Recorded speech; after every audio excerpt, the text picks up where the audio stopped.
If you like DIYs, hauls, flips, and everything Farmhouse, you are in the right place. Alright guys, this next DIY is, I think, my favorite of, well, nope, it's not my favorite of the whole video, but it is one of my favorites of the video. This turns out so stinking cute. Oh my goodness. Okay, so this is a ginormous tequila bottle. No, I did not drink it. My son-in-law is a bartender. He does private parties and weddings and stuff like that. So he gets me these awesome, unique bottles. And I thought, you know what, this is a very, very tall bottle and I love it. It is exactly 18 inches tall. So that's how tall this bottle is. And I come up with the idea to make a mummy. So I take these eyeballs from Dollar Tree, I hot glue little beads inside of there so I can get the beads to stick to the glass, because there was really nothing to hot glue the eyes to, and I didn't want them to be real goopy with hot glue around the edges. Plus, the hot glue melts the plastic because the plastic is very thin. So just keep that in mind when you're messing with these eyeballs and hot gluing them to stuff.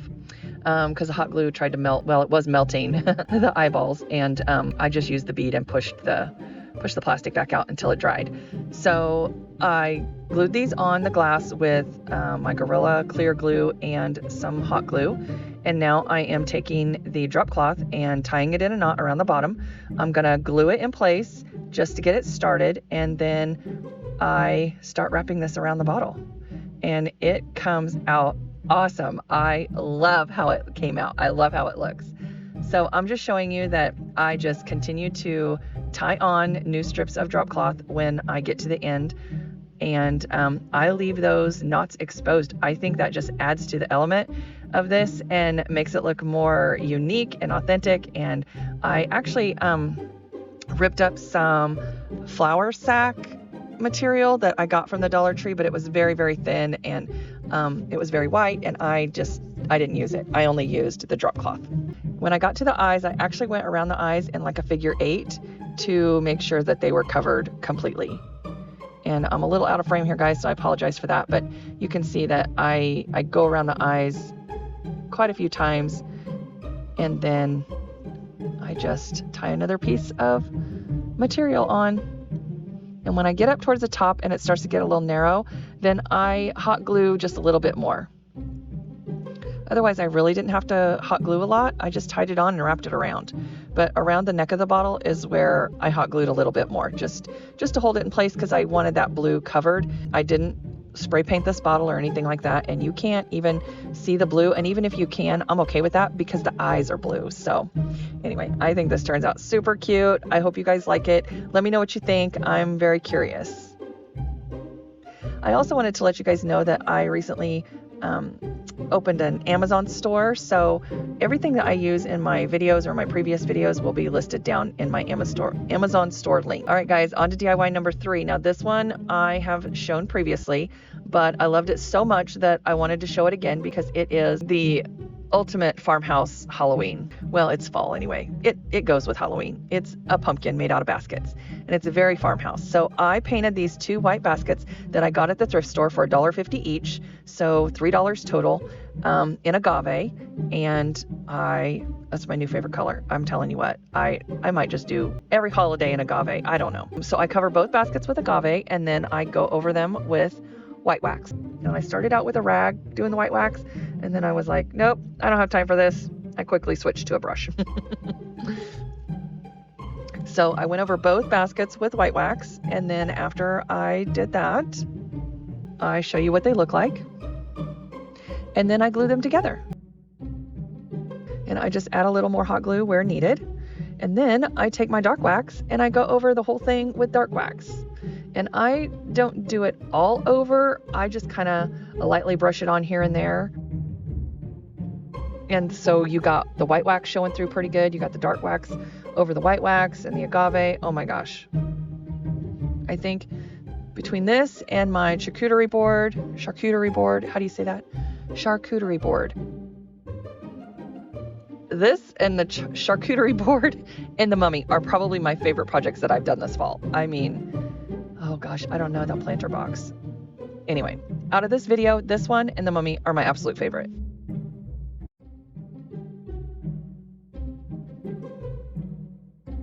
So you have to let me know what you think. Did you watch this in my previous video and see how I put this together? Have you used the agave paint with the white wax and then dark wax? I mean, what have you guys done this fall? I'm curious to know. Are you decorating with traditional Halloween colors? Are you using more muted colors? I'm very curious how everybody else is decorating this season, because I really want to go with muted colors, but I find myself making crafts with traditional colors, so I don't know. I keep thinking, are you gonna go muted colors or what? But I hate to do everything black and white because everybody else does everything black and white, and I don't want to be like everybody else, so I'm trying to be different. Trying to show you guys some different options. So I put together this messy bow and I just scrunch it together with a zip tie. I unravel the jute and I hot glue it in place.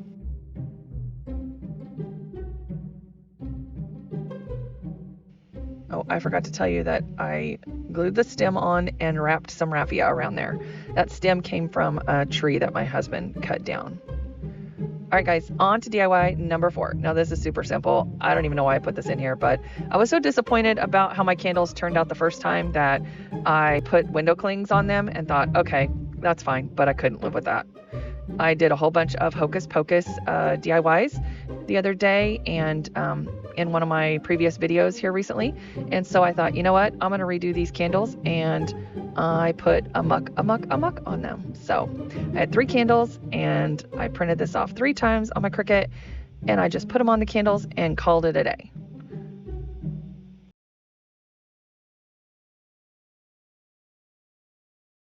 We are celebrating the Day of the Dead. I have a couple of DIYs, and first off are these signs from Dollar Tree.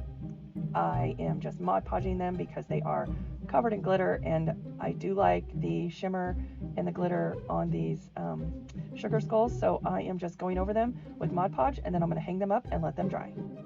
All right, so they are dry, and now I am just going to take off that ribbon. So I rip all these off, and I take out the staples that didn't come out with the ribbon when I ripped it off, and I stack them up. I take them outside and I drill a hole in them, in all of them at once. So just clamp them together, drill a hole. Actually, I had my husband do it because I have no clue where my drill is. So I bring them back inside, and I am going to be stringing a garland. So I have my gray and black beads. I have some white beads that I tore off of another garland, and I have some black and white check ribbon that I thought I was going to use, but I didn't end up using. And I tried to string that little skull there, and then I realized, nope, that's not going to work. So I just went ahead and strung the beads, and I want my sugar skulls to hang straight, so that actually worked out better for me. So now that I got most of my strings, well, I got all of my strings strung, I take it upstairs and measure out the jute that I need to string it on my fireplace. And once I did that, I bring it downstairs and I cut it off, tie little knots on the ends of the jute, and then I start stringing my sugar skulls. So what I did was I used the jute twine and I strung all of the sugar skulls at once, and then I just pulled enough jute through to cut them off and tie them in knots. And then I'll be able to slide these over the beads, and then if I want to use this garland for something else, I can slide those sugar skulls off and use these this beaded garland for another occasion. I slowed this down so I showed you like what exactly I was doing. And so what I did was I took this upstairs, I hung it on my fireplace, and I put those sugar skulls in place where I wanted them. They're actually going to hang between the 2 white beads. And now I decided that I am going to add this sugar skull ribbon that we got at DT. And I just add it in between. There's no rhyme or reason.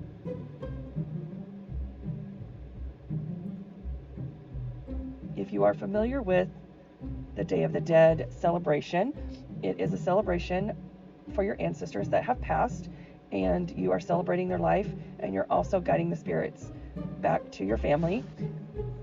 Now, we don't necessarily celebrate this, and I do not have an altar, but I do love the colors. I love the tradition behind it, and I just thought it would be awesome to create some DIYs for this holiday. Now, I am stringing some bright flowers. They're supposed to be marigolds that you use. I couldn't find any marigolds, so these are dahlias that I got at Walmart, and they're close enough. I am just showing you that I strung the jute twine behind the actual plastic piece so that these will hang down straight. And I tie them on, holding 2 strings together and then just making a knot with both strings onto the garland. And I'm sorry, you're gonna have to excuse my voice. I've been sick and I'm getting over this sinus infection, cold, whatever it is. So after I got my ribbon on, I got my sugar skulls on, and now I am adding the flowers. Now they use marigolds, the bright flowers, because it's supposed to guide the spirits.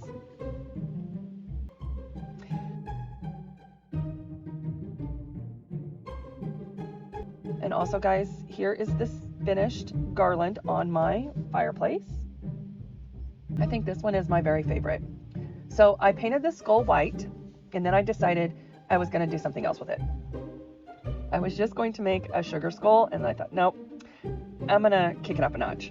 So I decided to cut it in half, and it was pretty easy cutting it down by the jaw, but the skull part was pretty hard. So be careful if you do this. Just make sure that your knife is sharp, and I actually had to use my scissors that I got from Harbor Freight. I love these scissors. They cut through anything. So I cut the skull in half. I made sure that it's set level, and I just kind of followed the line that was already there, and I used my sanding sponge not from Dollar Tree, from Harbor Freight, because they're better, way better. And I sanded the edges to make sure that they were nice and smooth, and then I filled the hole that's in the chin with some lightweight spackle. I gave this skull another coat of white paint because I wanted to make sure that it was good and covered and ready for all the detail that I'm getting ready to put on it. Okay, now to get my idea ready, I'm using this spring sign from the Dollar Tree that I've probably had in my stash for, I don't know, 2 years, because I haven't bought any signs really for a very long time. This was probably during the first COVID lockdown. I cut it down to fit inside of this frame, and then I thought, gosh, why haven't I done that before? Because I have a hoard of frames, and now I know what I can do to make a backing for these frames. I'm going to use those Dollar Tree signs. Okay, so I gave this frame a fresh coat of white paint because it's been in my frame hoard for, I don't know, probably longer than that spring sign from Dollar Tree. And then I go over it and distress it with black paint because this is just going to be awesome. Oh, there I sing all my words. That means I'm excited, guys. I love this DIY. So I distressed the frame and then I painted the backing black.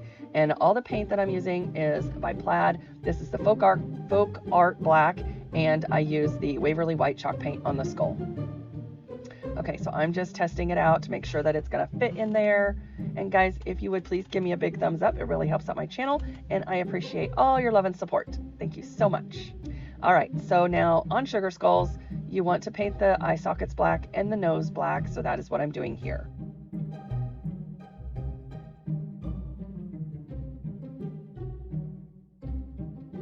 I paint those black before I get started on the other detail. And this brush, I used a small flat brush, and it worked perfectly for the eye sockets.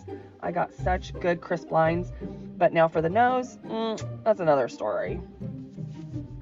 It didn't work real well on the nose. The nose wasn't quite the same on both sides. I don't know, it was just weird. Anyway, I had to go back and touch up the nose, but it turns out okay. And another thing about painting sugar skulls, like I did not look at a design, even though I had designs all around me. I just winged it. I just started painting dots here and there. I just started outlining the mouth and the teeth, and just from what I know of sugar skulls, I just used dots and just dotted everything, made some flowers. I put this butterfly on, this blinged out butterfly that represents our mother. Like, that's how we remember our mother. She had a thing for butterflies. We see a butterfly, we think of our mom. I painted this sugar skull. I started out with red and purple. Those were my mother's favorite colors, and I added some red in my favorite red, purple in the same purple that I used the other night for one of my live videos, and the rest is folk art paint. I used the white. Here I am touching up the nose, and I used maize in the Waverly chalk paint. I used let's see, red, purple, maize, and blue. I used a navy blue. And guys, you can use whatever colors you want. I use those colors because those are the colors that remind me of my mother, the colors that she would like, or that she would have liked, and that's what I put into my sugar skull. So I also made bigger dots and littler dots, and I put, like, on the red dots I put the yellow, on the blue dots I put the yellow, or I put the purple on the red. So just mix it up and just paint from your heart. Do what looks good to you. Just do whatever you want to do. Now here I am trying to pick out some eyes for my sugar skull, and I decided ultimately to go with the diamonds. I thought the pearls would look cool, but with the butterfly being blinged out, I thought the diamonds would look better. So that's what I used. And now we're going to be, I'm trying to clean up the hot glue here. For some reason, I don't know, it's real stringy. I am using Gorilla hot glue, but this hot glue has just been, I don't know, it was a mess on this skull. So now I'm just going to place it down on this frame. And before I could hardly get the cutout in there, and then it just falls right out. So I'm like, okay, I'm not messing with this anymore. I hot glued it in all the four corners because this is for me. I am going to keep this one. I love how it turns out. I think it's just beautiful.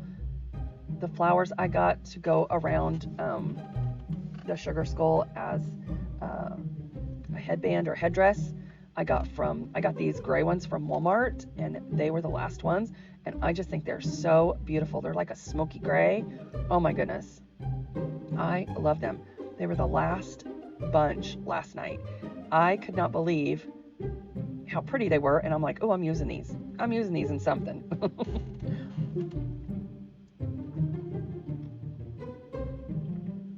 So I glue those on, glue them into place. Here I am still messing with that hot glue, and when I finally get it off, it pulls off some paint. So I just go back with Sharpie and touch it up, and then I continue to add my headdress. So you can decorate the sugar skull all the way back. I didn't because I knew that I was going to be making this headdress. I'm just trying to decide on the flowers, and I knew if I used those roses, my sister would be like, no. So I love the roses, but I think it's just a little too much. It's not really our mom. I mean, she liked purple flowers and red flowers, and she loved flowers, but she wasn't that glamorous. So I just wanted to bring it down a little bit. Now, she did like her bling. I am going to add in one glittery purple flower. Just didn't want to make it too gaudy because my sister would have had a fit. Even though I do love those purple flowers, and I will find a way to use them for sure. So I just continue to build the flowers around the sugar skull. That is it. Be making a wood round. We are going to be using Waverly and pumpkin, plaster, and moss. We are also going to be using folk art in pure gold, or you can use the 14 karat gold. Both of them work perfectly fine, or just use whatever gold you have on hand.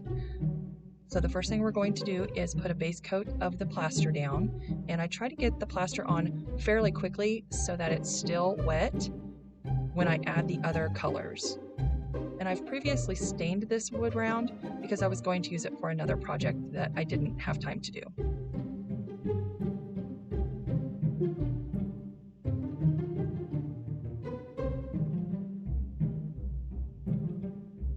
So once we get the base coat of white on, we're going to be adding the moss, and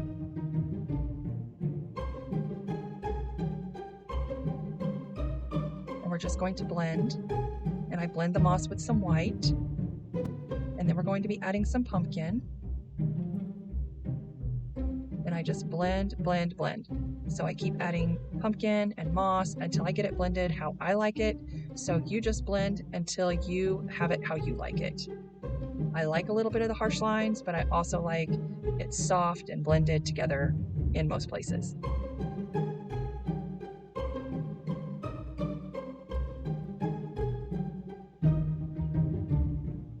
This is actually my second Halloween round that I've done this year. My first one I gave to my daughter, and I did it in pumpkin and white, and hers was double-sided. So for $6, you can make yourself a sign that's double-sided for literally $3 a side. The side is pretty cheap considering Pinterest, or I'm sorry, Etsy has them listed for $45 to $60 each, which is pretty pricey to me. Now you can also get these wood rounds at Lowe's, but they are double the price. Actually, they're a little over double,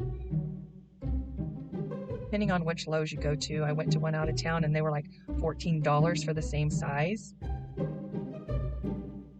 So now that I've created a design in Cricut Design Space, and I cut out my vinyl, and I use black because it's easier for me to see. The white is just terrible.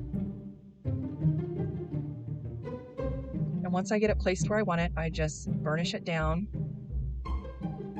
And the transfer tape that I use, I get on Amazon. I don't use the Cricut transfer tape because it's pretty pricey, and I get more in the roll that I buy on Amazon.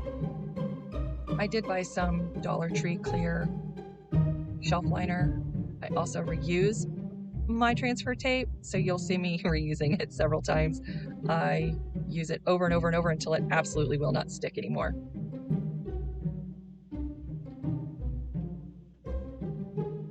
Anyway, as I was saying, I did buy some Dollar Tree clear vinyl shelf liner that I plan to try. I don't have high hopes for it, but I'm willing to try it.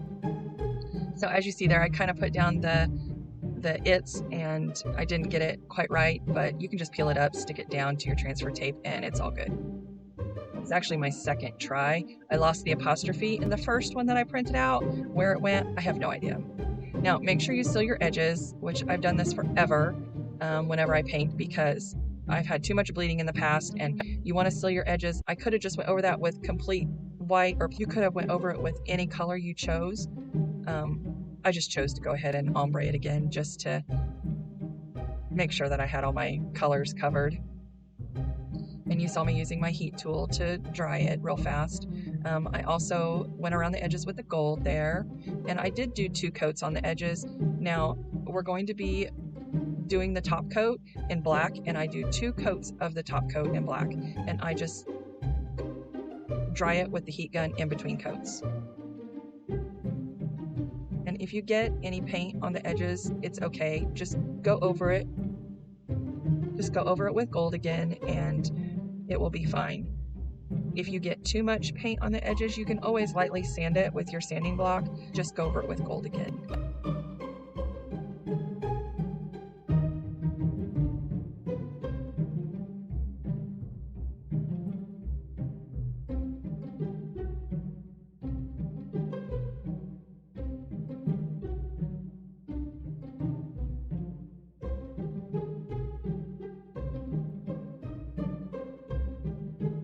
And if you would, please give me a thumbs up and subscribe if you like what you see. I absolutely love how this turned out.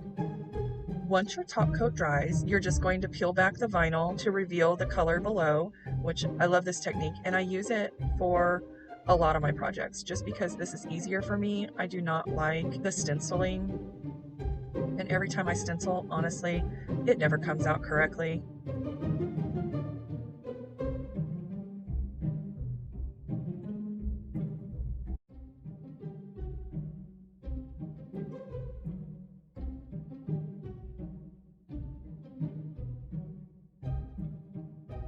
And that's the finished product. And I did use nautical rope from Dollar Tree to hang it. And this is my front porch for Halloween. We are all ready to go. I don't know that we're going to have any trick-or-treaters this year, but there's always hope. And I still have a grandbaby. She'll probably get the whole bag, honestly. I have some nephews too. They might get a couple pieces.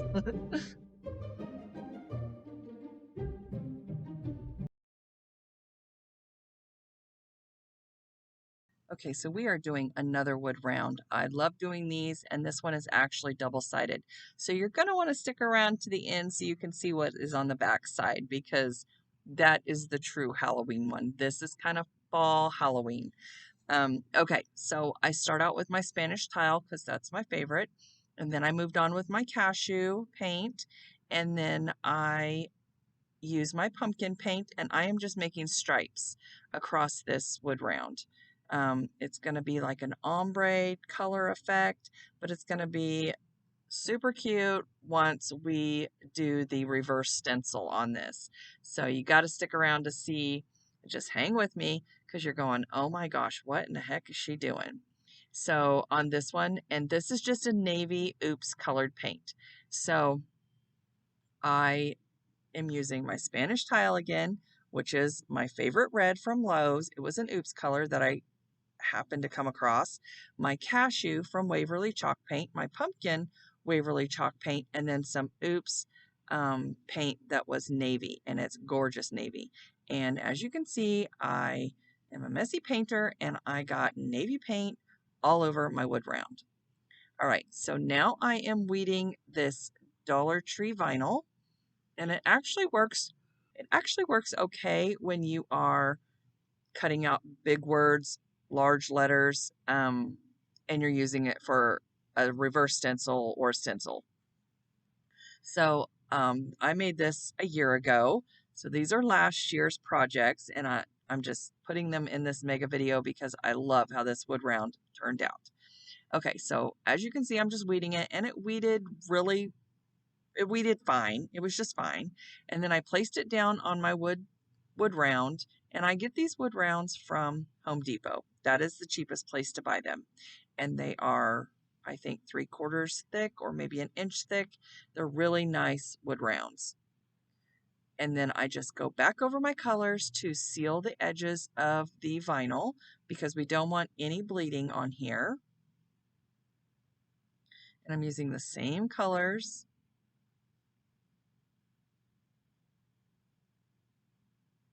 I love the navy with the red and the pumpkin and the cashew. I just love it. Okay, so now we got that. That's all dry.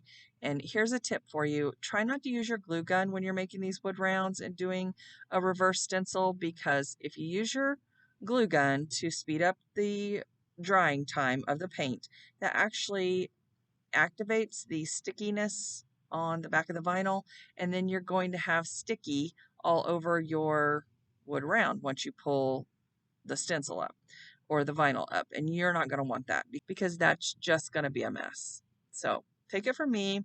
Ask me how I know. You probably already guessed it. I did it. It didn't work. Don't do it.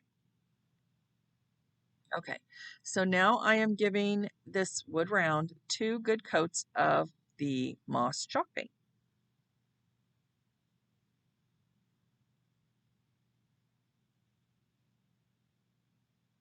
And once that is fully dry, then we start pulling up our vinyl. And look at those colors, guys. Oh my goodness. Like, this is my favorite part, revealing the beautiful color. And there's absolutely no bleeding. It works perfectly every single time. So you're going to want to make sure that when you make these wood rounds, that you do go over your vinyl with the same colors that you painted the base color in. It seals it every time. You can also use Mod Podge if you want to, but I just like using the paint color because why not?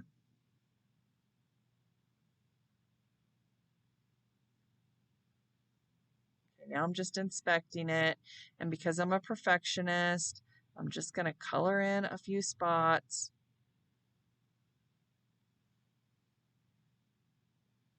Now, I slow it down here to show you the backside because I didn't show how to make the backside, but this is the front side, or it could be the backside too. Oh my gourd, it's fall, y'all. How cute is that? I love it. Love it.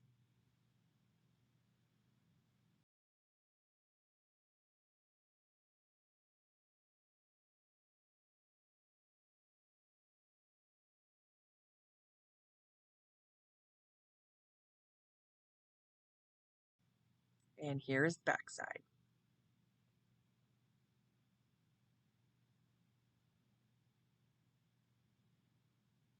Look at that. My daughter wanted this, so this is my daughter's wall hanging. All right, on to the next one. Okay, so guys, don't judge me on my plants. Now, I've been saving these for months. I really have. They have been dying or dead. They've been literally dead on my front porch for months.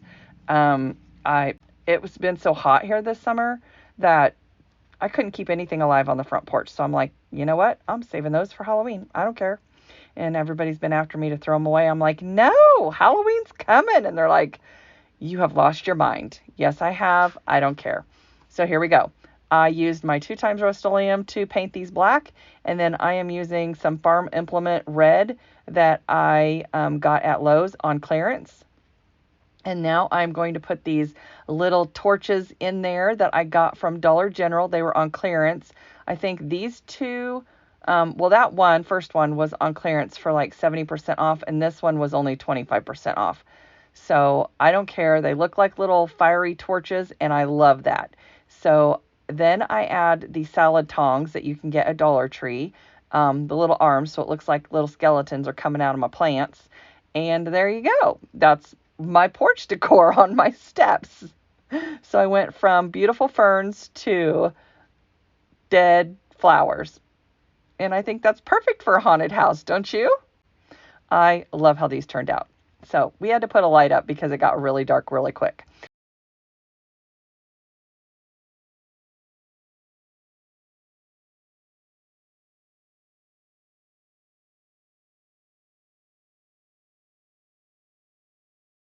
Okay, I got this mirror at the thrift store for $3. I was like, yep, every time I find a mirror, I'm snagging it, especially if it's at a good price. Now, I found this material. I found it at a thrift store. It was only 50 cents. It has skeletons all over it, and some of the skeletons are, oh my gosh, they are so creepy. I'm just like, nope, I don't want to see that. But it's hard to not see that because it's so creepy. My eye just goes right to the creepiest one. Anyway, I got this. It kind of feels like interfacing. If you're a sewer, it goes on the inside of your fabrics in between. That's what it feels like. But it has this design on it. It is really, I've never seen this kind of fabric before. But when I saw that it had skeletons on it, I snagged it. For 50 cents, I was bringing it home for Halloween, and I got it probably 2 months ago. Anyway, so I thought, you know what? You know those smoky mirrors? I've always wanted to have a spooky mirror in my house, so I am just going to cut this material, and I'm just using my X-Acto knife, but it's a certain brand.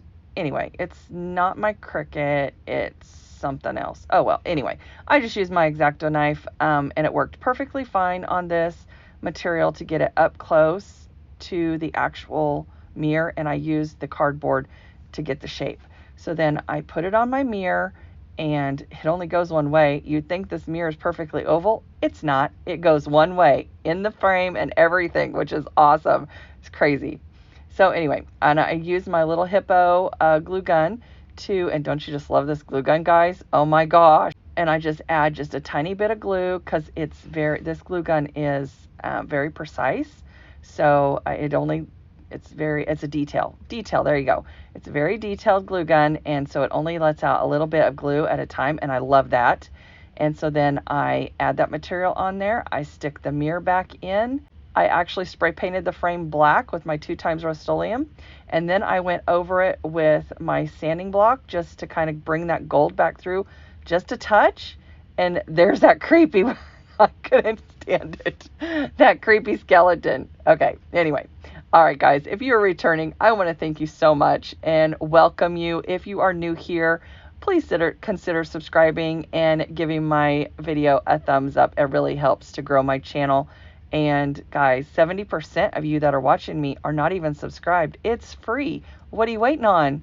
All right, guys, let's get back into these DIYs. Okay, so I am still using this material because I love it and it's creepy at the same time. And I am just using a tiny dot of glue, and I am putting it on the corners of the books. And then I use my fabric scissors to cut this down as close to the book edges as I could, and it worked perfectly. And I cover all 3 books all the way around. I don't just do the spines, I do all 3 books. That way, if you wanted to separate them, you could. But you know, I have books, I love books, and I love working them into my decor. So this is my spin on a spooky house decor. Anyway, this is going to go in my Halloween vignette, and I love it. I have my fireplace decorated all up with my potion bottles. If you haven't seen that video yet, oh my gosh, I love those potion bottles, and I'm so excited that I found them. I actually found some more the other day, and I'm going to make some more. Anyway, I'm just showing you. I do all 3 books the same way. And I just cut as close to the edges as I could.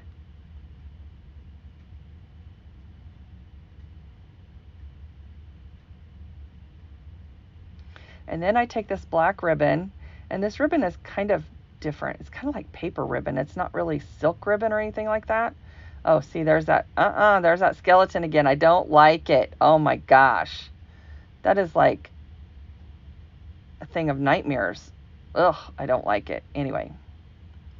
So I'm fixing that little edge there so it will stick down. And then I just take my ribbon and I glue it, and then I cut it, and then I kind of put it up to the top so it kind of looks like a cross, because you know, Halloween and crosses, they go together. Halloween and Jesus. No, I'm just kidding. Keeping you safe, just keeping you safe. Okay, so I just kind of make a little cross at the top and hold it there. And then I make a bow out of the same ribbon, a simple little bow. And then I'm going to put on one of my Totally Dazzled jewels that I purchased, and put that in the center because I like a little bling with my decor.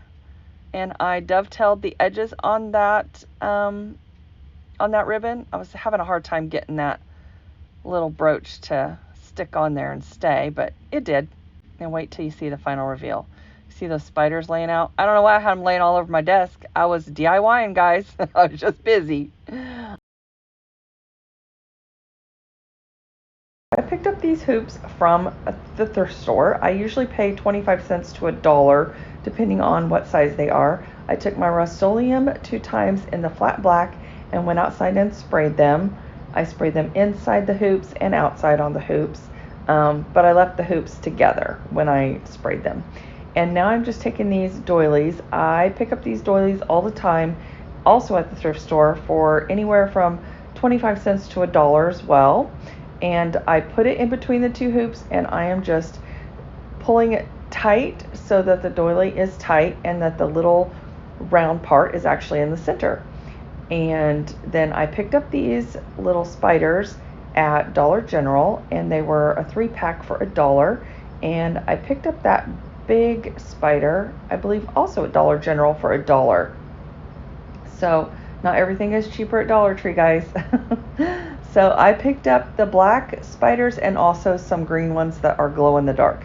Now I haven't crafted with those yet, but I plan to make some more of these to hang outside. I glue on the spider to the front, and because there's not much surface on that spider, I do go ahead and take some ribbon and put it on the back side of the doily, and then I cut off the little corners of the doily so that you don't see that on the front side. So all you see is the spider.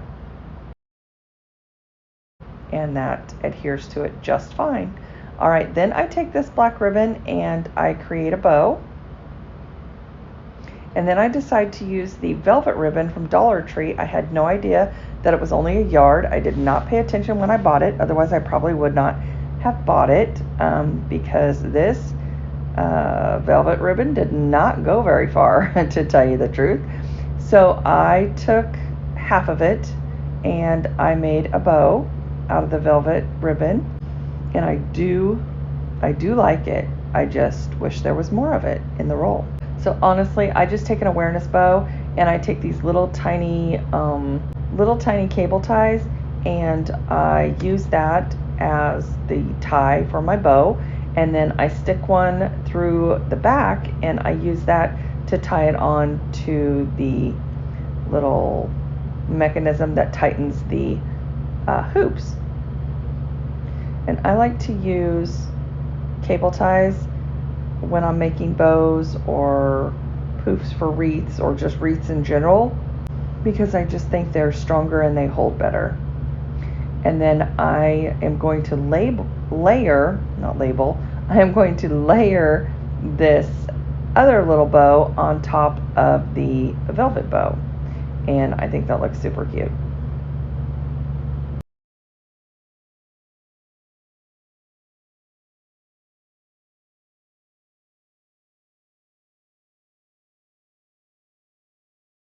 I don't know that you can see it real well, but you will be able to see it in the final reveal, and I think it turns out super cute. I like the layered look a lot. And that one is done.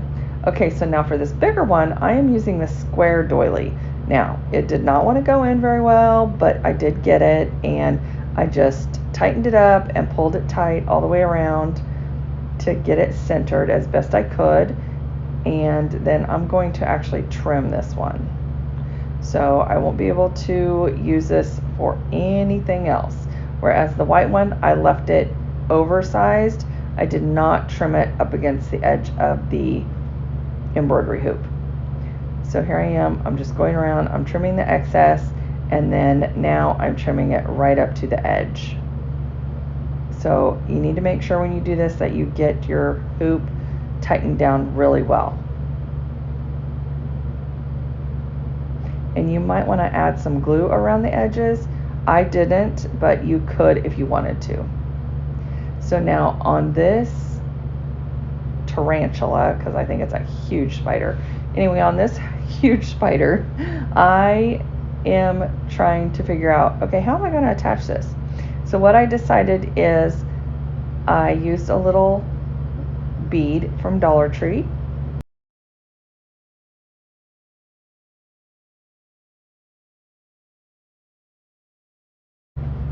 And then I use one of the building blocks, Jenga blocks, whatever you call them, those little blocks from that game at Dollar Tree. And I am attaching that to the actual wood bead and the spider. And then that gives me some surface to actually hot glue that down to the doily. Now I want this one directly in the center. And then I'm going to take some more of that ribbon and I am just going to put over the Jenga block to adhere that down a little bit better. And then I use some more hot glue to tack down where the spider is actually touching the doily. And then I kind of put these legs in place here and there because they're just kind of all over the place and they're not really, they didn't really look good to me, so I wanted to make sure that I tacked them down onto the doily. So then I took some more of that black velvet ribbon from Dollar Tree, and I could not get my dovetails correct or good enough for myself. So then I ended up cutting the tails off. I added a cream bow to match the actual doily, and there you go. And you will see that in the final reveal.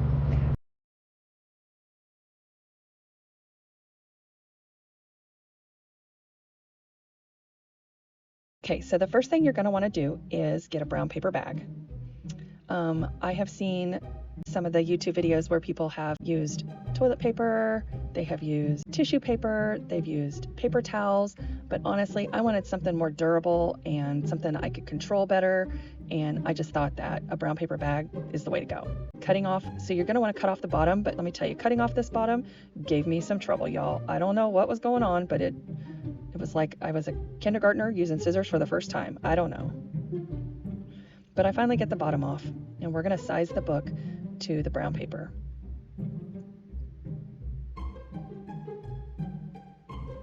So one thing to be aware of when you're cutting your brown paper bag is the back side of the bag has a seam in it. You don't want that on your book. Even though you could probably cover it up, you don't want that on your book. So I was afraid that the lettering might show through because I was going to Mod Podge this brown paper bag down to the book, but it did not come through. So I felt like I'm going to move it over onto the words and we're going to try it that way. That way your line in the bag or your seam in the bag isn't in your designs and you don't have to work around it. So I get it sized to the book and I just start cutting, and you don't have to be precise because we're going to trim it down more as we go. Do you see that blue smear there? I'll show you what happened here in a minute. So the first thing you're going to want to do with your brown paper bag is just wrinkle it up, like wad it up as tight as you can get it.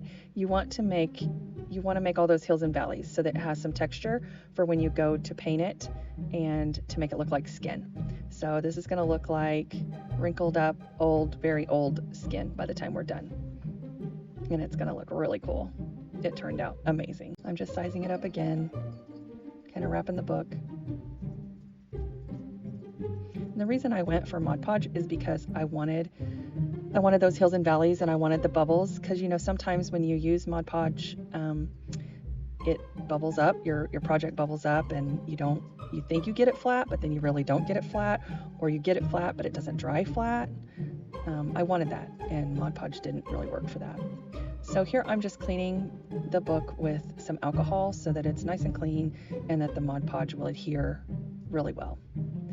And before this book, I actually spilt some alcohol on my cutting mat, and then I tried to wipe it up and it started to take off the lines on my cutting mat. So I quickly stopped to let it dry. So don't do that. Don't spill alcohol or acetone or nail polish remover on your cutting mat, because that's what happens. So we're going to fast forward this, and I'm going to get this Mod Podged on here. I believe this book took a whole little bottle of Mod Podge from the Dollar Tree. It took a lot because the brown paper is pretty thick, which is good. You want that because it's nice and durable, but it also soaks it up. So it took a lot of Mod Podge, and that's okay. I creased around the edges to make sure that it was nice and adhered, because we want those sharp edges. I'm just going to cut it down a little bit more.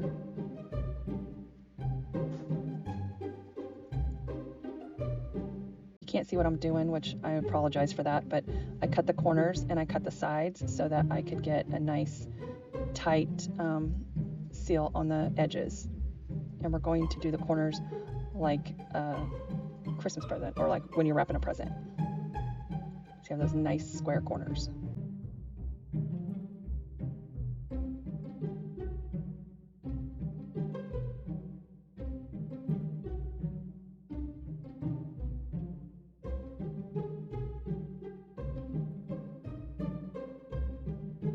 I decided to use hot glue on the spine of the book. So I'm just continuing to Mod Podge the whole book, and you'll see how I do the spine because that's such a little area. But basically I believe I Mod Podge one side and I hot glue the other because hot glue is so much easier. But I just cut it down, and you can actually tuck it into or under the spine cover into the book a little bit. So that's what I do.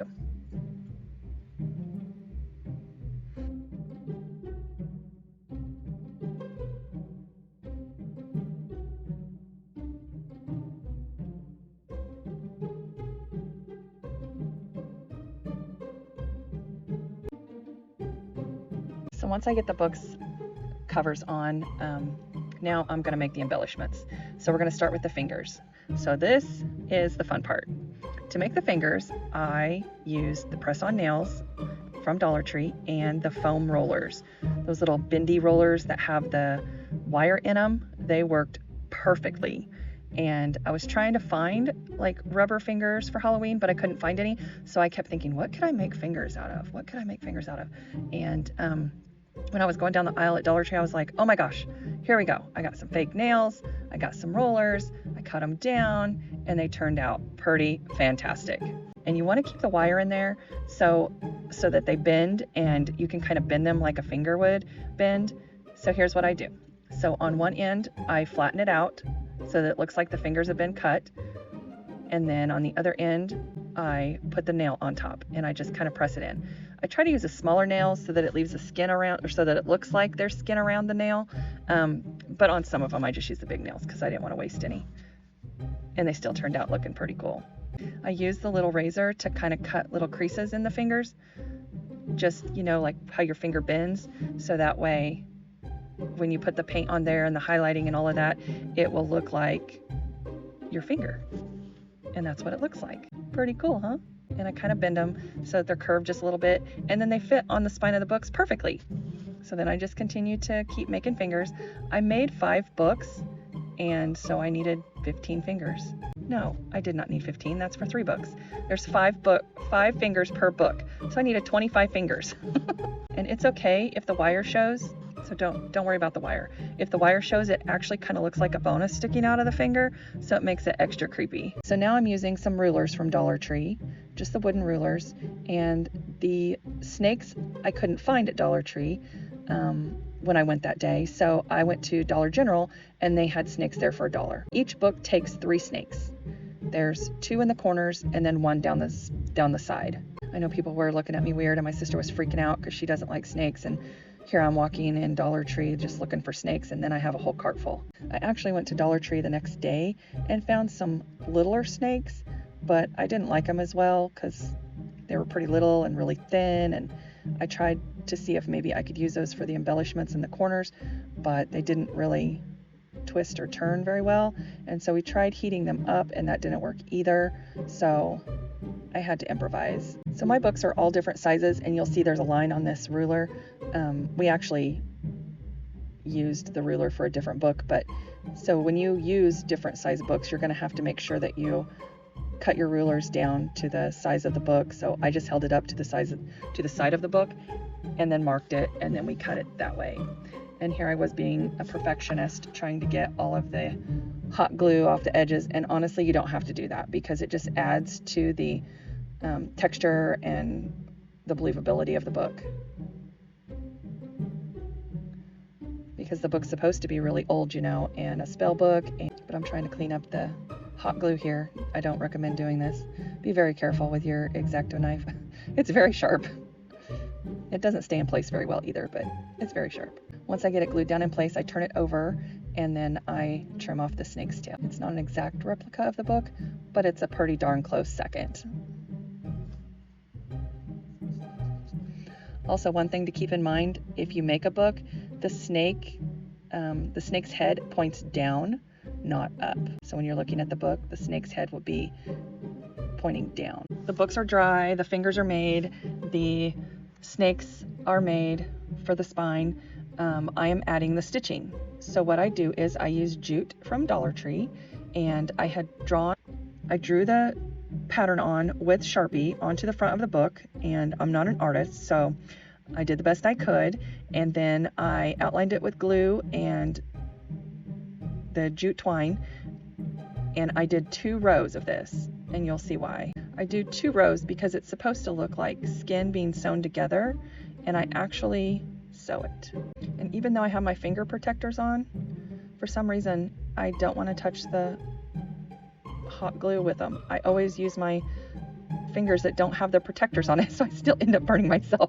I don't know why, but every time it's like, I have these on, use them. One little tip is, if you make these books and you use the twine and you're gonna sew it to make it look like stitches, don't use a lot of hot glue because it's really hard to sew through hot glue that has been dried. So I'm just continuing to add the second row of jute, and I'm just testing out the placement of the snake. And now I'm going to place my eyeball. So this eyeball, I did not use the eyeballs that look like ping pong balls. I thought they were too big and I wanted it to look more realistic. So I actually bought the bouquet of flowers from Dollar Tree that had the eyeballs on the flowers, and I plucked them off.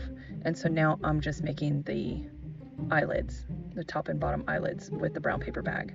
And we're going to be using Waverly chalk paint and steel, the Waverly Antique Wax, the cashew. We're going to be using the ink. And I have my Oops paint from Lowe's. I pay $1.50 for it, and I have a bunch of it in every color. I love that paint. And I also have the red and Spanish tile, and we're gonna start painting. And that's what the books look like so far. That's the eye, the stitching. I have not put the stitches on yet. The fingers and the stitching on the sides. And I couldn't decide if I was going to do stitching on the back or not, because it's going to be laying on a coffee table probably, or sitting up somewhere. Not a lot of people are going to be able to see the back side, so I was undecided. If you think I should do the back stitching, let me know in the comments below. So now we're going to get started painting. We're going to start with a base coat of black, and I used a lot of black. I'm just going to base coat it. No rhyme or reason. Don't have to be meticulous with this. The only thing I would say is try not to get the paint on your eyeball, but if you do, it'll wipe off. Just don't use alcohol or acetone to wipe it off, because it will take off the color of the eyeball. And when you add the black on the fingers, oh my goodness, they already start to look like real fingers. It is so creepy. And not only that, but after you paint them, they're soft. Like when you go to touch them, they're squishy. So it's really creepy. They look like real fingers. And on this one, I decided to go ahead and add the stitching to the back side of the book. I only did this to one, and I just kind of drew my design on with hot glue. No rhyme or reason. And I just took 2 pieces of twine together, laid them down. After my 5th book, I got pretty good at putting the stitches on. Anyway, when I added the cashew to the fingers, oh my gosh, it brought out the little cuts that I made and made them look so realistic. It was so creepy. I mean, the whole way through, the fingers were creepy. Creepy as hell. My sister thought the snakes were the creepiest part. No, it was definitely the fingers. And I love the way this looked. And this is after it dried. This is just the black and the cashew. And you can see that I've already stitched most of the front of this book with the white thread. And it's not really thread, it's string. It's like a white string. It comes on a big roll, not from Dollar Tree. I already had it in my stash. I've had it for years.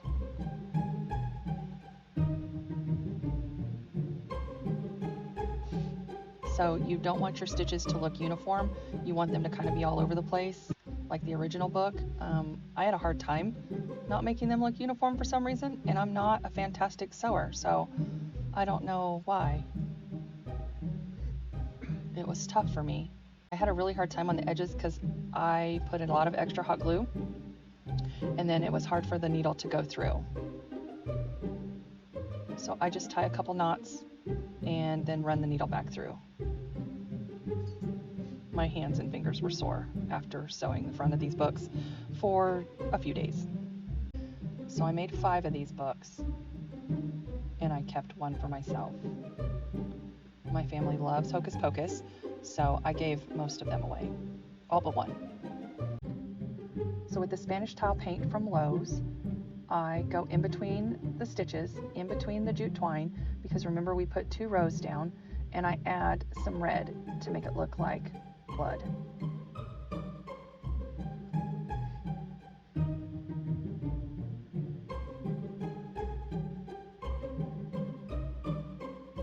And I actually used the nautical rope from Dollar Tree to make the embellishments. I just continue around the book, around all the stitching, and you can do it before you add the stitches or after, it doesn't matter. I kind of liked it afterwards because, you know, if you're stitching people, when you go to get stitches, you're going to bleed a little bit, so there's going to be blood on the stitches, and so I tried to make it as realistic as possible without being gory, but it didn't matter if you got red paint on the white twine or not. You can't see what I'm doing, but I'm adding in some highlights to the fingers on the sides. I thought it would look cool if I added some red to where I cut the little slits in, and be very careful when you cut the rollers because they are pretty, be careful when you cut the rollers because the X-Acto knife from Dollar Tree is really sharp and you can cut all the way to the wire, and you don't want to go all the way through. You just want to cut little slashes into the styrofoam. You don't want to cut all the way through. So what I'm doing here is I'm just adding some red to the slashes and around the fingernails because it just gives it a little bit more detail.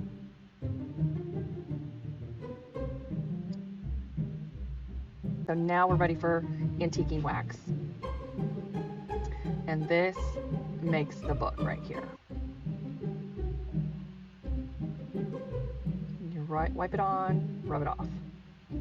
In some places I thought I got too much, and if I got too much, I would just get a baby wipe and wipe it off.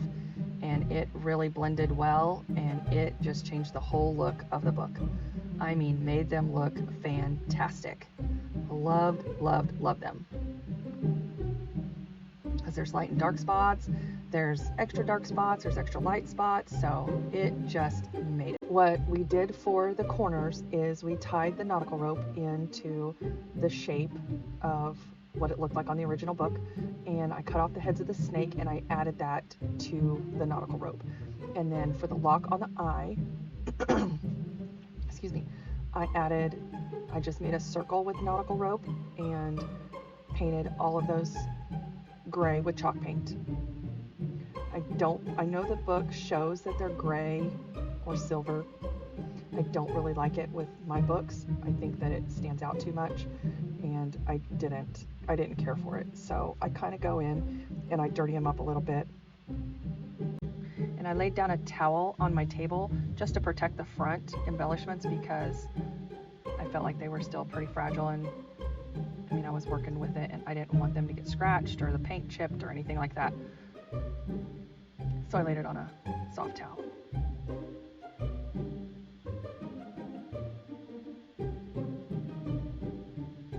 So here we are again. It opens like that, clasped like that. Okay, so now I'm adding a jewel where the key would go. These are also from Dollar Tree. And what I end up doing is I'm going to hot glue that jewel to the corner there, just to kind of cover up the union of the rope. And then I use a black Sharpie to color it black. And then I go over it with some gold.